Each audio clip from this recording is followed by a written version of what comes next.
दोस्तों, आज की ये वीडियो थोड़ी सी अलग है क्योंकि आज मैं आपको पृथ्वी के वायुमंडल के बारे में बताने वाला हूं, उसकी परतों के बारे में बताने वाला हूं और उससे जुड़े हुए कुछ एक रोचक तथ्यों के बारे में बताने वाला हूं।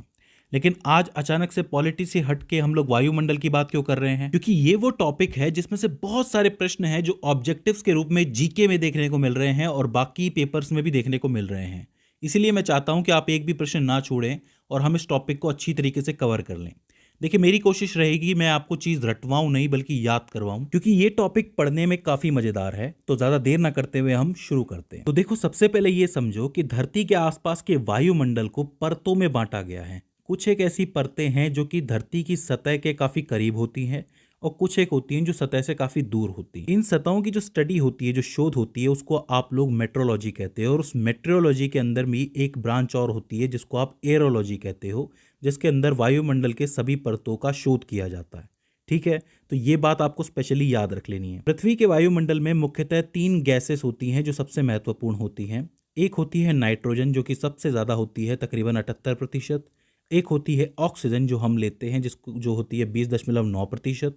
और एक होती है कार्बन डाइऑक्साइड, जो कि होती है 0.03%, यानी कि काफ़ी कम होती है। उसके अलावा ऑर्गन भी होती है 0.9%।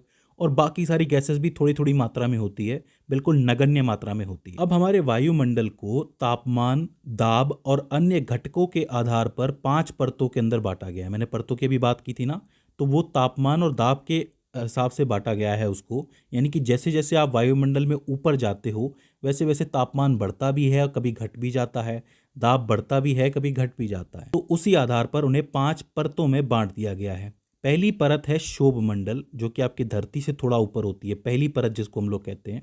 इसके बाद होती है समताप मंडल, इसके ऊपर होती है मध्य मंडल, इसके ऊपर होती है आयन मंडल और सबसे बाहर होती है बहिर्मंडल। अभी एक एक करके मैं आपको समझाऊंगा कि सारी परतों का क्या महत्व है और याद भी करा दूंगा कि कौन सी परत हमारे किस काम की होती है। सबसे पहले अर्थ की जो सतह होती है, सरफेस होता है, उससे ऊपर तकरीबन 0 से लेके 12 से 18 किलोमीटर तक एक परत होती है जिसको आप लोग कहते हो स्ट्रेटोस्फेयर अंग्रेजी में, या फिर शोभ मंडल जिसको हिंदी में कहा जाता है। इसका एक और नाम होता है संवहन मंडल। अब आप कहेंगे कि 0 से लेके 12 से 18 किलोमीटर मैंने क्यों लिखा है? क्योंकि देखो, जब ऋतुएं बदलती है तब इस परत की ऊंचाई भी बदलती है, कभी ये कम हो जाती है, कभी ये ज़्यादा हो जाती है। अब इस परत में होता क्या है, इसमें 75 से 80% तक द्रव्यमान होता है, यानी कि वजनदार गैसेस इसके अंदर होती हैं, जिसकी वजह से क्या होता है कि ये हमेशा भारी बनी रहती है। इसका मतलब इसका घनत्व भी बहुत ज़्यादा होता है और इसी के अंदर वायुमंडल की सारी घटनाएं होती है, जो भी मौसम की सारी घटनाएं होती है इसी के अंदर होती है। और इसके अंदर जो सबसे प्रमुख चीज़ होती है वो होती है ग्रीन हाउस प्रभाव, यानी कि ग्रीन हाउस इफेक्ट। अब ग्रीन हाउस इफेक्ट क्या होता है वो मैं आपको अलग से समझा सकता हूँ। कि होता ये है कि हमारी जो अर्थ है उसके आसपास कुछ एक गैसेस का घेरा बना हुआ होता है और ये घेरा इतना मोटा होता है कि जब भी सूर्य का प्रकाश इस घेरे को पार करके धरती पे आता है तो वो धरती से रिफ्लेक्ट होता है, मतलब परावर्तित होता है। लेकिन जब वो बाहर जाने की कोशिश करता है तो ये गैसेस उसे रोक लेती हैं। भाई, कहने का मतलब ये है कि जैसे कोई सूर्य की किरण आई और वो आके धरती से टकराई, धरती से टकराने के बाद जब वो वापस जाना चाहेगी तो गैस के अणुओं से वो दोबारा टकराएगी और वो अणु जो है वापस को नीचे परावर्तित कर देंगे, नीचे भेज देंगे। इससे क्या होता है कि जो सूरज की गर्मी है, उस किरण की गर्मी है, वो अर्थ पे ही रह जाती है और अर्थ का जो तापमान है, यानी कि पृथ्वी का जो तापमान है, वो बढ़ जाता है। और ये तापमान जीवों के लिए बहुत ज़रूरी है, क्योंकि आपको पता है कि जीवों को थोड़ी गर्मी चाहिए होती है जीने के लिए। तो ये जो गर्मी है ये बहुत ज़रूरी होती है। इसी को आप लोग कहते हो ग्रीन हाउस इफेक्ट।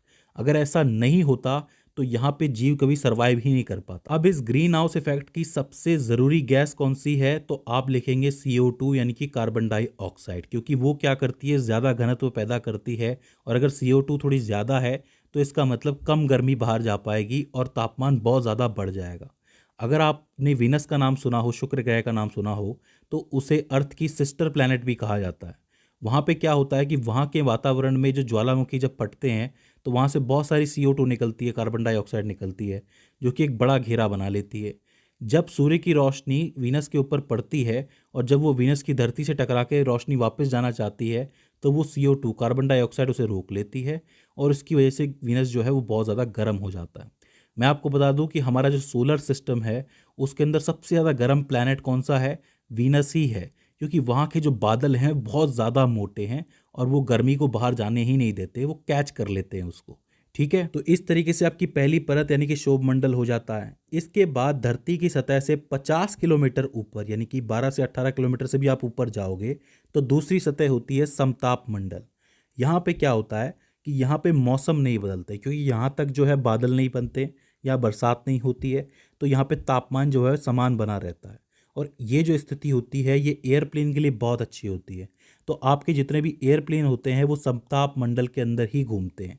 यहाँ पे समताप मंडल का मतलब ही यही है कि समान ताप वाला मंडल, यानी कि यहाँ पे ताप समान रहता है। समताप मंडल की एक खास बात यह है कि इस परत के अंदर अंदर ही ओजोन लेयर भी होती है, ओजोन परत भी होती है, जिसको आप O3 कहते हो।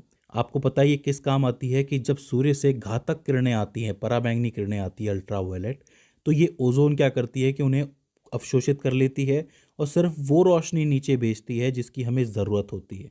ठीक है, तो ये बहुत ज़रूरी होती है।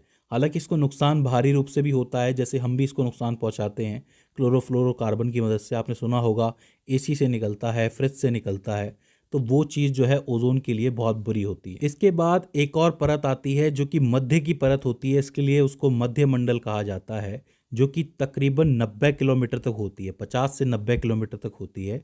ये जो आपकी परत होती है, यहाँ पे जो उल्का पिंड आते हैं, बाहर से जो कोई उल्का पिंड गिरता है तो ये परत उस उल्का पिंड को नष्ट कर देती है। आपने बहुत बार टूटते हुए तारे का नाम सुना होगा। वो क्या होता है, एक्चुअली कोई तारा नहीं होता है वो, अगर कोई टुकड़ा भी टूट के आ रहा है और वो इस परत से अगर टकराएगा तो वो जल जाएगा, और वो जलता हुआ ही आपको नजर आता है, इसलिए आप उसको कहते हो टूटता हुआ तारा। तो जो मध्य में होता है मध्य मंडल, वो उल्का पिंडों को रोकता है एक तरीके से।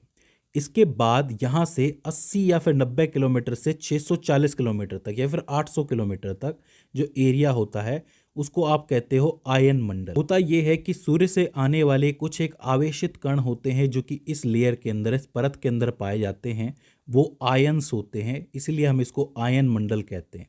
मेनली क्या होता है कि जो रेडियो तरंगे हम लोग भेजते हैं ऊपर, वो इसी लेयर से टकरा के वापस आती हैं। तो इस लेयर में, इस परत में थोड़ा ऊपर बहुत सारी सैटेलाइट्स भी उड़ती रहती हैं। वो सैटेलाइट्स क्या करती हैं कि जो तरंग आप उस तक भेजोगे उसी तरंग को वो परावर्तित करके आप तक दूसरी जगह पहुंचा देगी। तो यहाँ पे बहुत सारी सैटेलाइट्स होती हैं। और इसके बाहर वाली जो होती है परत, उसको आप कहते हो बाह्यमंडल यानी कि बहिमंडल, सबसे बाहर वाली परत।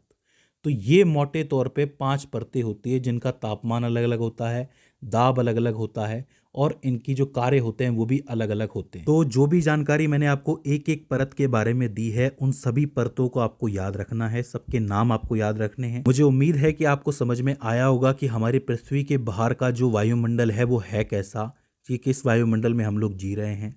अगर इसके बाद भी इसके अंदर आपको एक क्वेरी आती है, कोई दिक्कत आती है, या फिर हमसे कोई गलती हो जाती है, तो आप हमें कमेंट सेक्शन के अंदर बता सकते हैं। तो दोस्तों, आज की इस वीडियो के अंदर बस इतना ही। See you in the next one.